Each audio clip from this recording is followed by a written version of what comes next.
स्वागत। आज वीडियो बहुत इंटरेस्टिंग माने ओडिशा सरकार ओडिशा राज्य विषय किसी कहवाई चाहूँगी। जेहेतु मु केरल रोचे एत दिन रही मुझे बहुत किसी जिन देखी मु तो ओडिशा रे 28 वर्ष रही सेठिकार जिनस भी देखिली तो मुझे विषय किसी कहवाई चाहूँगी। आपण मैंने मो भिडियोटा को स्किप न करी लास्ट तक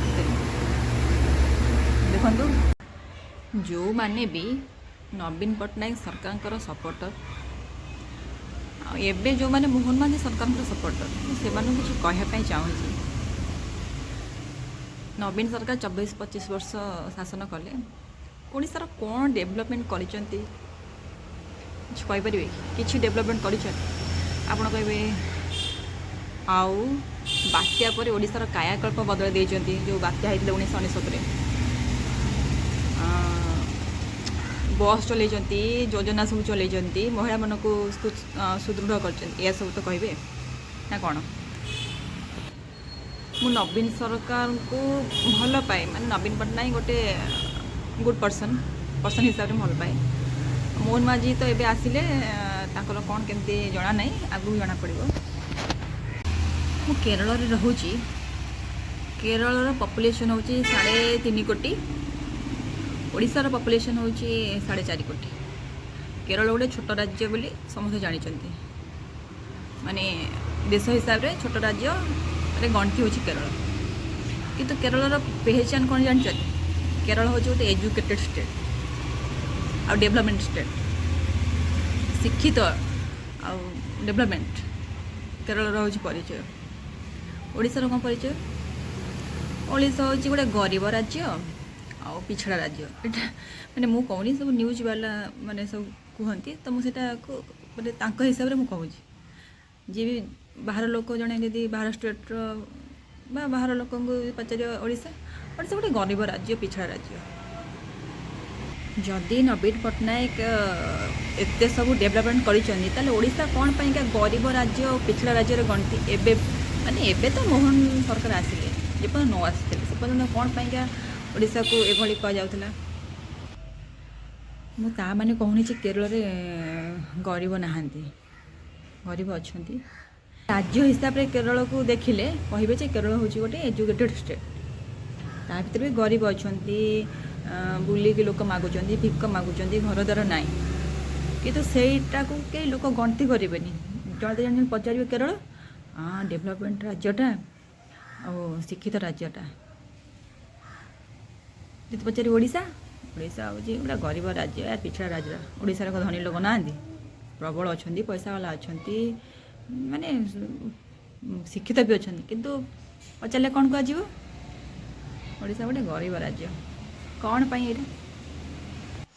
कहीं नवीन पट्टनायक सरकार जो डेवलपमेंट करथिले सेटा पूरा अर्बन एरिया रे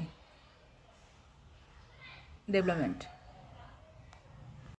रूरल एरिया रे नवीन पट्टनायक सरकार बिल्कुल डेवलपमेंट करी नाहांती मु कहबी।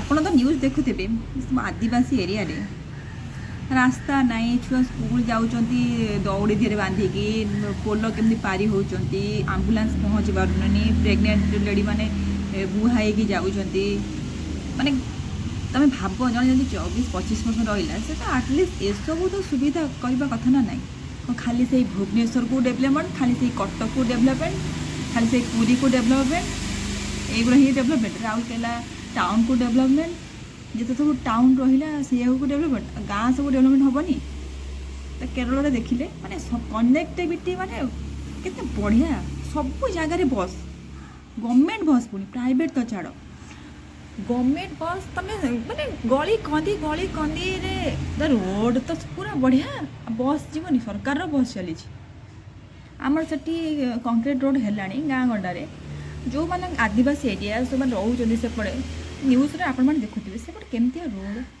स्कूल पिला जापरना ये सब न्यूज़ देखुते केमती जाऊँगी ये सब भाई यही सब को डेवलपमेंट कौन खाली कटक भुवनेश्वर जगतसिंहपुर ପୁରୀ ଏଇସବୁ ଟାଉନକୁ ଡେଭଲପମେଣ୍ଟ କଲେ କ'ଣ ହେବ? ଗାଁ ଗଣ୍ଡା ତ ଡେଭଲପ୍ କର। ଏଠି ତୁମେ ଯେଉଁଠିକି ଗଳିରେ ପହଞ୍ଚିଯିବ ବସ୍ ନହେଲେ ଅଟୋ, ରୋଡ଼ ତ ଚକାଚକ। ନବୀନ ପଟ୍ଟନାୟକ ସରକାର ଯେତେବେଳେ ଥିଲେ ଗଭର୍ଣ୍ଣମେଣ୍ଟ ବସ୍ ଆସୁଥିଲା ଜଗତପୁର ଯାକେ, ମୁଁ କହୁଛି ମାନେ ମୋ ଗାଁ କଥା, ଜଗତପୁର ଯାକେ ଆସୁଥିଲା। ତାପରେ ଏବେ ଶୁଣିବାକୁ ମିଳିଲା ଯେ ଆହୁରି ଗାଁ ଭିତରକୁ ଯାଉଛି। ଆରେ କାହିଁ ଏବେ ମାନେ 24 ବର୍ଷ ପରେ ଯାଇକି ଗାଁ ଭିତରକୁ ଆସିଲା? ପୁରା ଗାଁ ଭିତରକୁ ବି ଯାଇନି, ସେ କେଉଁଠି ମେନ୍ ରୋଡ଼ରେ ଯାଉଛି। ସରକାର ପାଖରେ କ'ଣ ପଇସା ନଥିଲା? ସବୁ ଗାଁକୁ ବସ୍ ଯିବା କଥା। ପ୍ରାଇଭେଟ୍ ବସ୍ ଚାଲିବ ନ ଚାଲିବ ସେ ଅଲଗା କଥା, ଗଭର୍ଣ୍ଣମେଣ୍ଟ ବସ୍ ସବୁ ଗାଁକୁ ଯିବ। ତାପରେ କାହିଁ ଯାଉନି? ସେ ଏଠି ଗୋଟେ ବଡ଼ ମାର୍କେଟକୁ ଆସିବ, ସେଠି ବସ୍ରେ ବସିବ, ପୁଣି ଗଭର୍ଣ୍ଣମେଣ୍ଟ ବସ୍ ନୁହେଁ ପ୍ରାଇଭେଟ୍। ଏଠି ସବୁ ଜାଗାରେ ବସ୍, ସବୁ ଜାଗାରେ, କେଉଁ ଜାଗା ଏମିତି ନାହିଁ। ସବୁ ଗାଁ ମାନେ ସବୁ ଏରିଆ ବୁଲିଯିବ bus bus bus bus bus, government ହଉ କି ପ୍ରାଇଭେଟ୍ ହଉ, କାହିଁକିନା ରୋଡ଼ କନେକ୍ଟିଭିଟି ଭଲ ନା, ସବୁ ଜାଗାରେ ବସ୍। ତୁମେ ନିଜେ ଭାବନ୍ତୁ, ମାନେ ଭାବନ୍ତୁ, ମୁଁ ମାନେ କିଛି ଖରାପ କଥା କହୁନି, ଏସବୁ ଜିନିଷ ସରକାରର ମେନ୍ କରିବା କଥା। ଆଉ ତାହେଲେ ନବୀନ ପଟ୍ଟନାୟକ ସରକାର କ'ଣ କଲେ ଏତେ ତାଙ୍କୁ ଆପଣମାନେ ସବୁ ଝୁରୁଛନ୍ତି? ଆମେ ପୁଣି ନବୀନ ପଟ୍ଟନାୟକ ସରକାରଙ୍କୁ ଜିତେଇବୁ 2029ରେ। ତାଙ୍କ ବୟସ ହେଲାଣି, ସେ ରିଟାୟାରମେଣ୍ଟ ନେବା କଥା, ଆହୁରି ଜିତେଇବୁ। ମାନେ ଆଉ କ'ଣ ଆଉ ପାଇବେ ଆପଣ? ସେ କାଳିଆ ଯୋଜନା, ବଳିଆ ଯୋଜନା, ଏଇଗୁରା। ଏଠି ବି ପେନ୍ସନ୍ ଅଛି, ବିଧବା ପେନ୍ସନ୍ ଅଛି, ମାନେ ବୟସ୍କ ଲୋକଙ୍କୁ ପେନ୍ସନ୍ ଅଛି, କିନ୍ତୁ ଏ କାଳିଆ ଯୋଜନା ଏଗୁରା ଏଠି କିଛି ନାହିଁ। ଏସବୁ ହିସାବରେ ଏଠି ବିଲକୁଲ ପଇସା ଦିଆ ହୁଏନି। ଯୋଜନା ମୋଜନା ଇଲେକ୍ସନ୍ ଆଇଲେ ଏସବୁ କିଛି ଏଠି ଦିଆ ହୁଏନି, ସେସବୁ ସ୍କିମ୍ ବାହାରେନି, କେବଳ ଇଲେକ୍ସନ୍ ଜିତିବା ପାଇଁକା।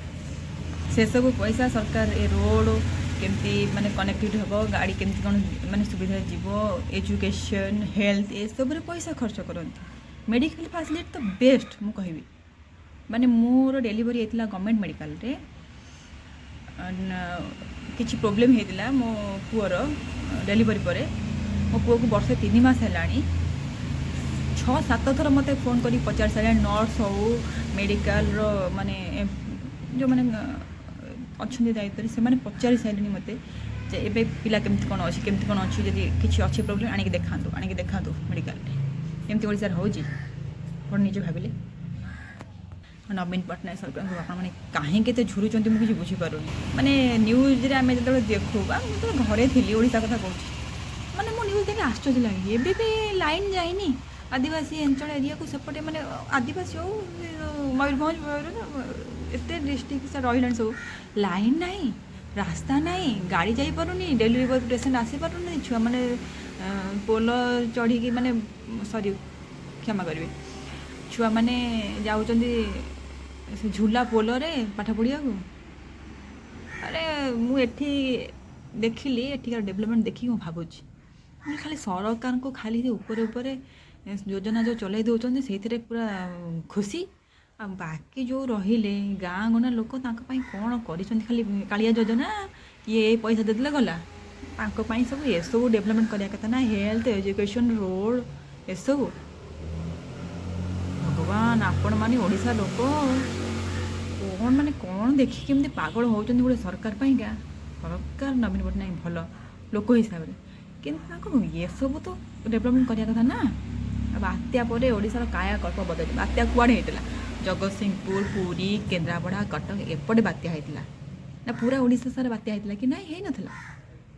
ତାହେଲେ କ'ଣ ବାତ୍ୟା ପରେ କ'ଣ ଚେଞ୍ଜ କଲେ? ଏଇପଟ ହିଁ ଚେଞ୍ଜ କରିଦେଲେ କି? ଆଉ ଯେଉଁ ସବୁ ରହିଲା ଡିଷ୍ଟ୍ରିକ୍ଟ, ସେଗୁଡ଼ା ସବୁ କୁଆଡ଼େ ଯିବ? ଓଡ଼ିଶା ଲୋକ ଟିକେ ଭାବନ୍ତୁ, ଏମିତି ପୁରା ପାଗଳ ହୁଅନ୍ତୁନି କୌଣସି ସରକାର ପଛରେ। ଏ ସରକାର ବି ଯେଉଁ ଆସିଛି, ଆର ବି କାର୍ଯ୍ୟକଳାପ ଦେଖନ୍ତୁ। ଭଗବାନ, ଓଡ଼ିଶା ଲୋକ ପାଗଳ ହେଇନା ପୁରା ଜପୁଛନ୍ତି। ମୁଁ ଡେଲି ଦେଖୁଛି ମାନେ ଭିଡ଼ିଓ, ରିଲ୍ସ, ନବୀନ ପଟ୍ଟନାୟକ ଭଲ ଡେଭଲପମେଣ୍ଟ କରିଥିଲେ। ଭଗବାନ, ଦେଖି ମୋତେ ଇରିଟେଟ୍ ଲାଗିଲା। ଲାଷ୍ଟକୁ ମୁଁ କହିଲି ନା, ଭିଡ଼ିଓଟା ବନେଇବା କଥା। ଏମିତି ପାଗଳ ଆପଣମାନେ। ମୋ କଥାରେ ଆପଣମାନେ ସହମତି କି ଅସହମତ ନିଶ୍ଚିନ୍ତ ମୋତେ କମେଣ୍ଟରେ ଜଣାଇବେ। ଆଉ ମୋ ଭିଡ଼ିଓକୁ ନିଶ୍ଚିନ୍ତ ଆପଣ ଲାଇକ୍, ସବସ୍କ୍ରାଇବ୍ କରିବେ। ରହୁଛି, ବାଏ ବାଏ।